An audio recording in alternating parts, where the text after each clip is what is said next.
Washington থেকে বাংলাদেশের নতুন সরকারকে একটা চিঠি পাঠানো হয়েছে, কিন্তু এটা কোনো সাধারণ চিঠি না, বরং একটা সতর্কবার্তা।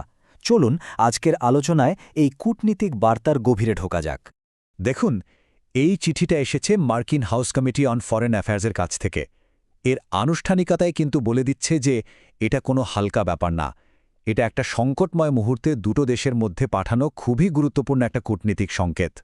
এই চিঠির মধ্যে কিন্তু একটা মজার ব্যাপার আছে। একদিকে যেমন নতুন সরকারকে সাপোর্ট করার কথা বলা হচ্ছে, তেমনি অন্যদিকে কিছু ব্যাপারে পরিষ্কার করে রেড লাইন বা শেষ সীমা টেনে দেওয়া হয়েছে। তাই এটা শুধু একটা অভিনন্দন বার্তা না, বরং একটা বেশ হিসাব করা কূটনৈতিক চাল। আচ্ছা, এখন প্রশ্ন আসতেই পারে যে হঠাৎ করে এই চিঠি পাঠানোর দরকারটা পড়ল কেন? এর পেছনের কারণগুলো বুঝতে হলে আমাদের একটু অতীতে ফিরে যেতে হবে। চিঠিটা পাঠানো হয়েছে অন্তর্বর্তীকালীন সরকারের প্রধান উপদেষ্টা ড মোহাম্মদ ইউনুসকে। মনে রাখতে হবে, তখন বাংলাদেশ একটা বিরাট জাতীয় সংকটের মধ্যে দিয়ে যাচ্ছিল, আর ক্ষমতার এই পরিবর্তন দেশের রাজনৈতিক পরিস্থিতিকে বেশ নাজুক একটা অবস্থায় এনে দাঁড় করিয়েছিল। আসলে রাজনৈতিক অস্থিরতা কিন্তু বেশ কিছুদিন ধরেই বাড়ছিল, বিশেষ করে ২০১৮ আর ২০২৪ সালের বিতর্কিত নির্বাচনের পর থেকে। এই অস্থিরতা একেবারে চরমে ওঠে ২০২৪ সালের জুলাই আগস্টে, যখন ভয়ঙ্কর রক্তক্ষয়ী বিক্ষোভ হয়, আর তারই ফল হল এই অন্তর্বর্তীকালীন সরকার। এখন তাদের মূল কাজ হল ২০২৬ সালের ফেব্রুয়ারিতে একটা নতুন নির্বাচন আয়োজন করা।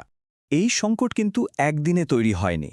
মার্কিন পররাষ্ট্র দপ্তর এবং আন্তর্জাতিক পর্যবেক্ষকরা পরিষ্কার করেই বলেছেন যে এর আগের দুটো সাধারণ নির্বাচন, মানে ২০১৮ আর ২০২৪-এর নির্বাচন, অবাধ আর সুষ্ঠু ছিল না। আর এটাই কিন্তু পরিস্থিতিকে আরও জটিল করে তুলেছিল।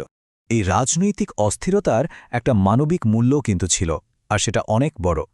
জাতিসংঘের একটা রিপোর্ট বলছে, ভাবা যায় ২০২৪ সালের শুধু জুলাই আর অগস্ট মাসেই প্রায় ১৪০০ মানুষ মারা গিয়েছিলেন বিক্ষোভে। এই বিরাট সংখ্যাটা তখনকার পরিস্থিতির ভয়াবহতা চোখে আঙুল দিয়ে দেখিয়ে দেয়। তো চলুন এখন চিঠির একেবারে মূল বক্তব্যে ঢোকা যাক। মার্কিন যুক্তরাষ্ট্র ঠিক কোন বিষয়গুলো নিয়ে তাদের সবচেয়ে বেশি উদ্বেগের কথা জানিয়েছে, মানে অন্তর্বর্তীকালীন সরকারের জন্য কোন দুটো বিষয়কে তারা রেড লাইন হিসেবে দেখছে। চিঠিতে মূলত দুটো বড় উদ্বেগের কথা বলা হয়েছে। প্রথমটা হল কোনো রাজনৈতিক দলের কার্যক্রম বন্ধ করে দেওয়া, আর দ্বিতীয়টা হল পুরনো আন্তর্জাতিক অপরাধ ট্রাইব্যুনাল আবার চালু করার চেষ্টা, যেটা নিয়ে অতীতে এর বিচার প্রক্রিয়া নিয়ে অনেক সমালোচনা হয়েছিল।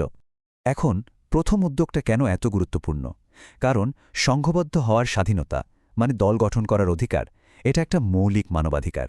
কোনো রাজনৈতিক দলের কাজ বন্ধ করে দেওয়ার মানে হল এই মৌলিক অধিকারটাই কেড়ে নেওয়া, যা যে কোনো গণতান্ত্রিক দেশের ধারণারই পুরোপুরি বিরুদ্ধে যায়। এই চিঠির একটা খুব গুরুত্বপূর্ণ লাইন হল এটা। এখানে মার্কিন যুক্তরাষ্ট্রের অবস্থান একদম পরিষ্কার। কোনো অপরাধের জন্য পুরো একটা দলকে দায়ী করা যাবে না, বরং আইন মেনে বিচার করে শুধুমাত্র সেই ব্যক্তিকে শাস্তি দিতে হবে যিনি অপরাধটা করেছেন। অর্থাৎ সমষ্টিগত শাস্তি নয়, ব্যক্তিগত দায়বদ্ধতার কথা বলা হচ্ছে। চিঠিটা কিন্তু শুধু সমস্যার কথা বলেই থেমে থাকেনি, বরং সামনে এগোনোর জন্য কিছু পরিষ্কার পথের কথাও বলেছে। চলুন দেখি তারা কি ধরনের সমাধানের প্রস্তাব দিয়েছে। মার্কিন কংগ্রেস অন্তর্বর্তীকালীন সরকারকে মূলত ৩টা গঠনমূলক পদক্ষেপ নেওয়ার কথা বলছে। ১. অতীতের সব অন্যায়ের সত্যিকারের জবাবদিহিতা নিশ্চিত করা। ২. প্রতিশোধের রাজনীতির যে চক্র, সেটা থেকে বেরিয়ে আসা। এবং সবশেষে ৩ নম্বর হল একটা অবাধ ও সুষ্ঠু নির্বাচনের জন্য পরিবেশ তৈরি করা। তাহলে শেষ পর্যন্ত লক্ষ্যটা কি? মার্কিন যুক্তরাষ্ট্রের দৃষ্টিকোণ থেকে চূড়ান্ত লক্ষ্য হল এমন একটা পরিবেশ তৈরি করা যেখানে বাংলাদেশের সাধারণ মানুষ শান্তিপূর্ণভাবে তাদের মতামত জানাতে পারবে, সব রাজনৈতিক দল নির্বাচনে অংশ নিতে পারবে, আর দেশের প্রতিষ্ঠানগুলোর ওপর মানুষের হারানো আস্থা আবার ফিরে আসবে। কিন্তু আসল প্রশ্ন হল, একটা মাত্র চিঠির কূটনৈতিক তাৎপর্য ঠিক কতটা? চলুন এর গুরুত্বটা একটু বোঝার চেষ্টা করি। এটাকে শুধু একটা পরামর্শ হিসেবে দেখলে কিন্তু ভুল হবে। এই চিঠির মাধ্যমে আসলে মার্কিন বাংলাদেশ সম্পর্কের ভবিষ্যৎ কেমন হবে সে সম্পর্কে একটা পরিষ্কার কূটনৈতিক বার্তা দেওয়া হয়েছে। এর প্রত্যেকটা শব্দেরই কিন্তু ওজন আছে। এই চিঠির আরেকটা খুবই গুরুত্বপূর্ণ দিক হল, এটা ওয়াশিংটনের কোনো একটা দলের একার কথা না। এটা এসেছে ডেমোক্র্যাট এবং রিপাবলিকান দুই দলের সদস্যদের কাছ থেকেই, যা থেকে বোঝা যায় তাদের উদ্বেগটা কতটা গভীর আর ঐক্যবদ্ধ। যেমনটা দেখা যাচ্ছে, চিঠিতে সই করেছেন ডেমোক্র্যাট দলের গ্রেগরি মিক্স এবং রিপাবলিকান দলের বিল হুইজেঙ্গা। দেশের প্রধান দুই দলের নেতাদের এই স্বাক্ষরই প্রমাণ করে যে বাংলাদেশের ব্যাপারে তাদের উদ্বেগটা একেবারেই দ্বিদলীয়।